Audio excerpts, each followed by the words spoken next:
Ini kita akan memberi tips memilih rice cooker. Jadi memilih rice cooker ini gampang-gampang susah. Kalau saya sudah melakukan berbagai riset dan akhirnya bisa memberikan tips ini. Pertama-tama, penggolongan dari rice cooker itu ada dua ya, dan sekarang tambah lagi dari 3. Satu yang digital ya. Digital ini sudah lengkap dengan berbagai fungsi lain, multifungsi.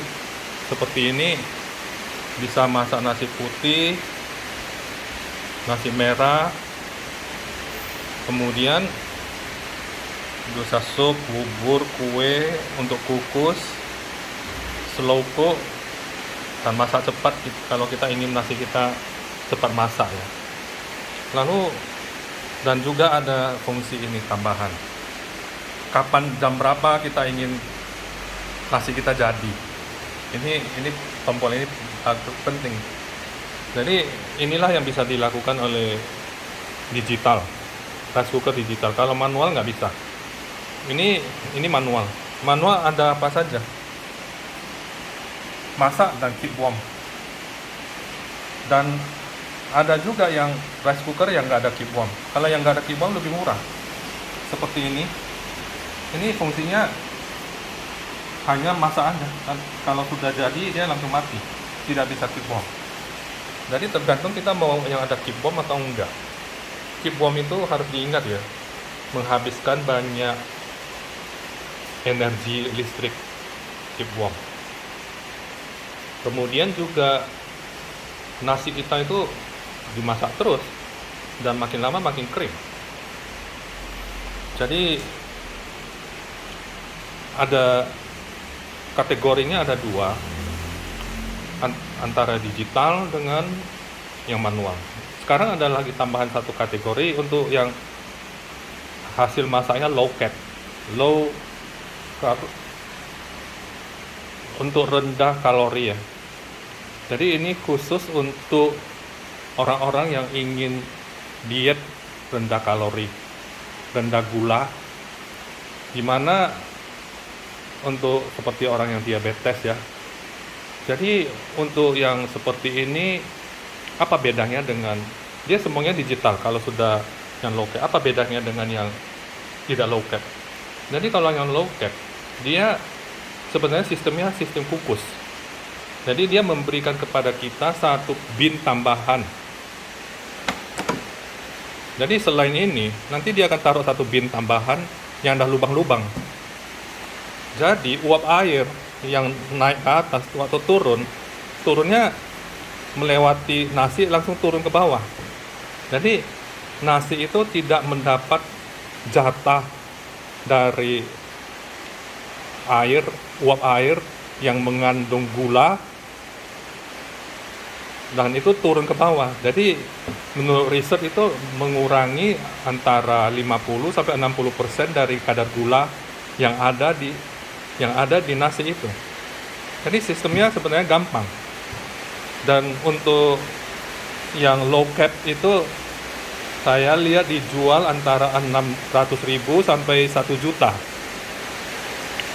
Kalau untuk low carb, sementara yang ada itu untuk fungsi-fungsi mereka ada juga. Hanya ditambahkan ada satu ini bin tambahan.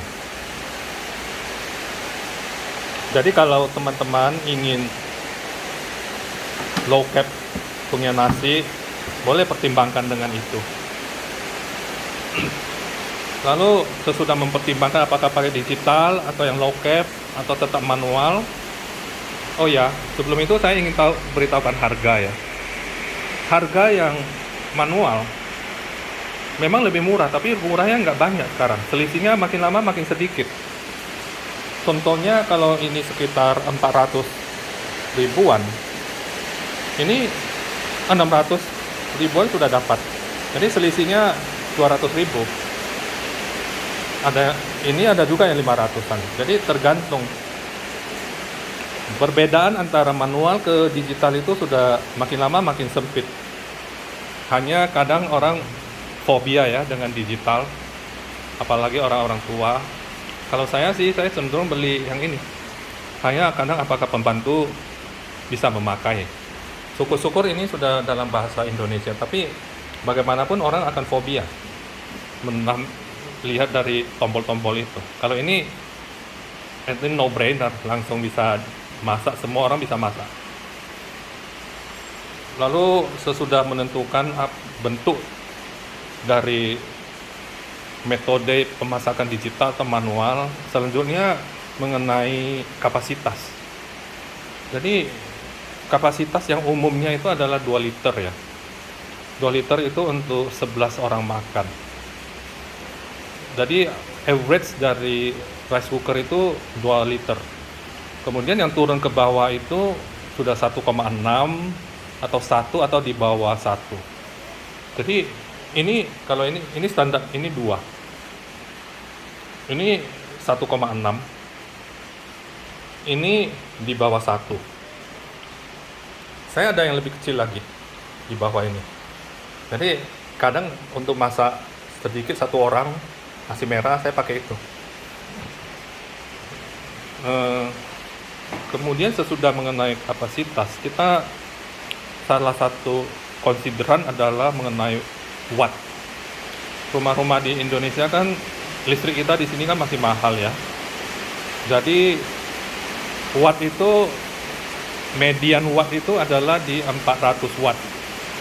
Ada yang lebih besar konsumsinya, ada yang sampai 600, 800, 900. Jadi saya sarankan sebelum membeli, perhatikan terlebih dahulu wattnya. Jangan beli yang watt besar.